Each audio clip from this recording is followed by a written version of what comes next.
welcome to a new episode of In Peace Stories. In the previous stories, we were in Rwanda and we spoke about the Hutus and the Tutsis and the story about the villagers working to improve their quality of life and to restart the agriculture business and how the goat was important for them. That project that was supported by Oxfam assumed that the Hutus and the Tutsis, despite all the war and the fighting that happened between them, still were capable of working together. As such, the project tried to build on this potential for cooperation between the two ethnic groups, and it succeeded to a great extent in helping them to restart their business and to restore some of the social fabric of the society. As we were doing our work, we came across a third ethnic group that is a minority in Rwanda and also in Burundi, and it is called the Batwa or the Twa. The Batwas or the Twa are seen to be at the lowest of the social ladder of the society. They are in the very bottom. They are seen historically, culturally, as the untouchables. They are the ones who are waste. They are dirty. They are dishonest. They are lazy. They are liars. And as such, the society has put very negative stigma about them. And you can imagine over centuries when you as a community is seen in this way by everyone around you, how will it make the members of your community feel and how they will behave? I argue that because of this constant putting down in the society of such a group, and that of course happens in many societies, not only in Rwanda, that the members of those societies started to live up to that image of being lazy, of being unproductive, not trustworthy, dirty, and so on. And Oxfam wanted to help them. And they went and talked to them to see how can we help you like we helped the Hutus and the Tutsis.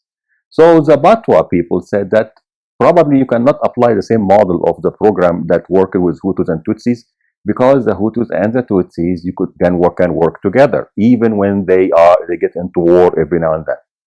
But for us, the Batwa, nobody wants to work with us. We are seen as don't go near them. They are very bad people, so we cannot actually go and work with anyone else. So if you want to help us, you have to help us alone. So Oxfam said, okay, we'll modify the project to help you. What can you do? And they said, well, we cannot own land like all the Hutus and the Tutsis can. And we are forbidden from this culturally, legally, and so on. And as a result, the only thing we can do is to somehow find a way to develop some type of business in the market, maybe selling vegetables and fruits.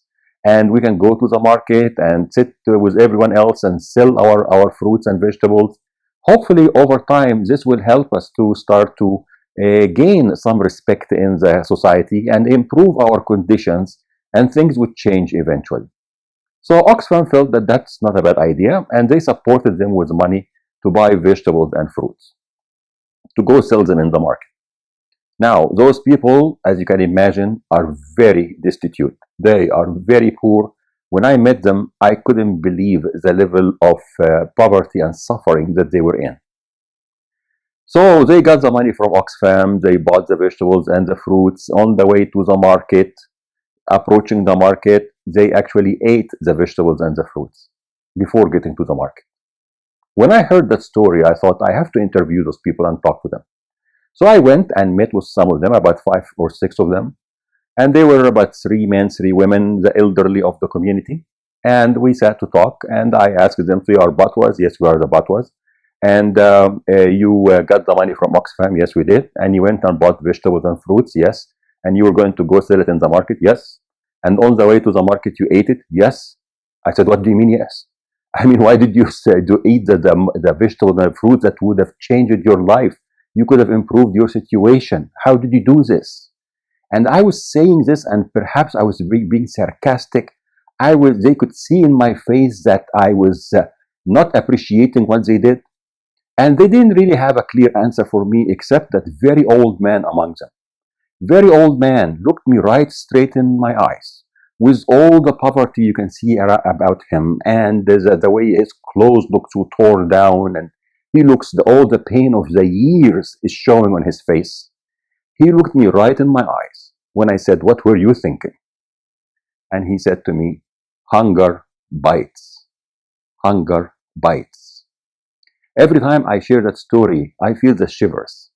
It makes me feel that I learned so much from this old man in this one statement: hunger bites. In other words, what he said to me was, "What do you know about hunger? Have you put yourself in our shoes to understand what we have been going through? Have you seen loved ones dying of hunger and starvation? Have you been ill all your life because of malnutrition? Have you been on the verge of dying because you don't have enough food? Have you gone through months without food and don't know when you're going to get the next meal?" Only when you can understand this, you can come and judge my behavior of eating the vegetables and the fruits before we got to the market. That story alerted me and our colleagues in the evaluation project that Oxfam, with all the good intentions, and so are many other organizations working in the field of peace and conflict resolution, we go with full good intentions to try to make a change and to help people.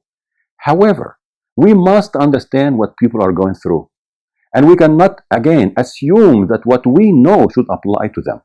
People know their issues better than we know them. And we need to listen to them and to understand the story from their perspective and accordingly formulate programs to help them the way they need to be helped, not the way that we think we should help other people. I think this is the key to effective conflict transformation and peace building, and especially post-conflict reconstruction.